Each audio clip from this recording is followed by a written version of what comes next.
Hi, I am doctor हृदय from height increase info. सो हमारे पास patient हैं जिन्होंने अभी टिबिया लेंथनिंग कराया है। अदरवाइज ये क्वाड्रिलेटरल के लिए आए हैं। इनका टोटल गोल है अराउंड 15 सेंटीमीटर, तो दोनों में हाफ 7.5 तो अभी इनका टिबिया लेंथनिंग चल रहा है, जो कि अभी ऑलमोस्ट 2.5 सेंटीमीटर हो गया है और अराउंड 1 मंथ से ज्यादा इनके सर्जरी को हुआ है। तो अब तक की जर्नी जानेंगे इनकी कि कैसा रहा है। 5 डेज हॉस्पिटल में था, उसके बाद रिहैब सेंटर में शिफ्ट कराया। रिहैब सेंटर में शिफ्ट होने के बाद लाइफ कैसी है। हॉस्पिटल का तो आई थिंक हम लोग पहले पोस्ट कर चुके हैं आपकी जर्नी ना 5 डेज की। तो पेन वाइज कैसा है, पेन डिस्कम्फर्ट, और इसमें कैसे अपने आप को मैनेज करते हो, और टाइम यहाँ कैसे निकलता है रिहैब सेंटर में? पेन वाइज तो देखो सर, हॉस्पिटल में ऐसा मुझे कुछ पेन ऐसा हुआ नहीं। बाकी हॉस्पिटल से आने के बाद भी यहाँ पे मुझे ग्रेस ऑफ गॉड कोई पेन नहीं हुआ। लेकिन अचानक से भी 3-4 डेज बैक मेरे शायद शिन के यहाँ पे आसपास 3 दिन तक कुछ पेन रहा था। फिर बाद में आपने कोई दवाई चलाई, उसके बाद से उसका वो चेन ब्रेक हो गया, तो अभी कोई ऐसा पेन नहीं है। पेन वाइज मुझे उतना नहीं हो रहा। हाँ, कभी कभी ऐसे कि मसल में सोरनेस आ जाती है। सुबह उठते हैं तो ऐसा लगता है कि काफ़ी ज़्यादा चला है। शायद कुछ दिनों से मैं जैसे पेन किलर ले रहा था 2 दिनों तक, फिर मुझे ऐसा लगा कि शायद ये वो वाला पेन नहीं है। तो मैंने सुबह उठते ही थोड़ा पैरों का एक्सरसाइज किया, तो शायद ब्लड सर्कुलेशन होने के उससे जो है अब मुझे रिलीफ है। मैं बात करें इनिशियल स्टेज की, जब रिहैब सेंटर में शिफ्ट हुए थे 5 डेज के बाद, तब कैसा लग रहा था? कुछ डिफिकल्टीज थी कि यहाँ कैसे होगा, कैसे मैनेज करेंगे, या फिर हो गया था? नहीं, स्टार्टिंग में थोड़ा सा माइंड प्रिपेयर नहीं था, डिस्कम्फर्ट भी थे, और अचानक से माहौल चेंज होता है, थोड़ा लगता है। लेकिन over the period of the time अभी सब कुछ ठीक है, और टाइम भी ऐसा लग रहा था कि शायद नहीं बीतेगा, लेकिन अब पता नहीं चलता है। अभी मुझे शायद 1 मंथ से ज़्यादा हो गया है, लेकिन दिन लैंडिंग और इसमें ही निकल जाते हैं। तो ऐसा कुछ टाइम का मुझे ऐसा लग रहा था कि शायद टाइम जो है रुक जाएगा, लेकिन ऐसा नहीं है, टाइम चल रहा है। और pen wise sleeping pattern? Sleeping थोड़ी लाइट हो जाती है स्टार्टिंग के टाइम में। अब स्लीपिंग भी धीरे धीरे आदत हो रही है, तो धीरे धीरे सारी चीज़ें हो रही है, मैनेज हो रही है। पेन वाइज अभी उतना नहीं है, लैंडिंग शायद उतनी ज़्यादा नहीं है इस वजह से, या शायद आगे भी ना हो तो अच्छा ही है। लेकिन डिस्कम्फर्ट्स वही स्टार्टिंग में ये था कि थोड़ा टॉयलेट बाथरूम आने जाने में प्रैक्टिस नहीं थी, आदत नहीं थी, तो अपने रूम पार्टनर वगैरह को देख करके कैसे क्या कर रहे हैं, तो अब सारी चीज़ों में मैं परफेक्ट हो गया। ओके। और डेली एक्टिविटीज़ में कोई दिक्कत?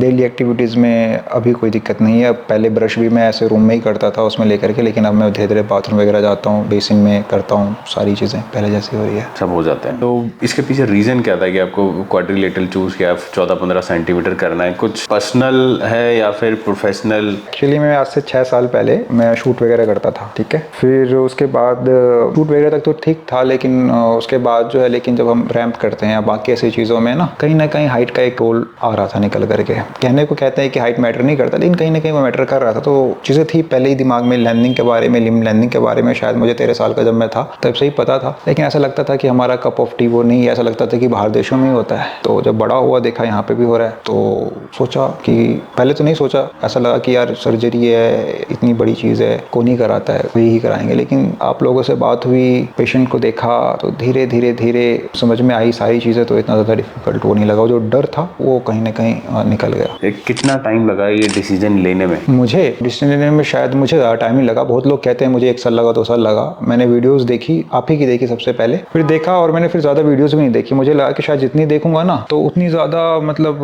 उसके कहीं दूसरे साइड्स दिखाई दे, जितना रिसर्च करूँ। कहते हैं रिसर्च करके आते हैं, मैंने ज़्यादा रिसर्च नहीं करी। जो भी आपके 1-2 वीडियोज़ देखे, उसके बाद क्योंकि मैं पास में ही रहता हूँ यहाँ पे, तो फिर मैं आपसे आया, मिला, पेशेंट से मिला, और देखा कि पेशेंट भी इतने ज़्यादा ऐसा कुछ पेन नहीं हो रहा है, वो अपने काम कर रहे हैं डेली बेसिस के। तो हिम्मत बनी और आज मैंने करवा लिया। अच्छा, जैसे आपने रिसर्च किया उस बेसिस पे जो लोग कराना चाहते हैं लिम्ब लैंडिंग, उनको कुछ सजेशन देना चाहोगे इसके लिए? हाँ, यहाँ पे मेरा थोड़ा अलग सा रहेगा कि मैं ये नहीं कहूँगा कि यार आओ कूदो करा लो, ठीक है ना, क्योंकि इतना हलवा चीज़ है नहीं है। मैं कहता हूँ कि आपको जो है जैसा है, सबसे पहले जैसा जो बनाया है वो आप बहुत अच्छे हो। लेकिन अगर आपको लिम्ब लैंडिंग सर्जरी करानी है, क्योंकि कोई भी सर्जरी में ऐसा होता है कि डॉक्टर रिस्पॉन्सिबल, चाहे कैसी भी, चाहे किडनी की हो, इसकी हो, हमें कहते हैं भाई कुछ भी हो गया तो वी आर नॉट रिस्पॉन्सिबल ना। बहुत बड़ी चीज़ होने जा रही है। ऐसा नहीं है कि छोटी चीज़ें मैं बोलूँगा मैंने करा ली सब करा लो, ठीक है। इसके लिए मैं किसी को वो नहीं करता, पर करानी है सबसे पहले मैं ये कहूँगा 1 महीने तक, 1 साल तक पहले एक साइकेट्रिस्ट से मिले। ठीक है, आप मिले थे? मैं नहीं मिला, लेकिन मुझे ऐसा लगता है कि पहले किसी भी इंसान को, क्योंकि कमी हमेशा रहेगी, आज हाइट में, कल कलर में, कल किसी और चीज़ों को लेकर के ना, हर से कमियां ढूंढते रहेंगे तो हर चीज़ में कमी रहेगी। लेकिन अगर पहले आप ये करो कि लिम्ब लैंडिंग करानी है, सबसे पहले थोड़ा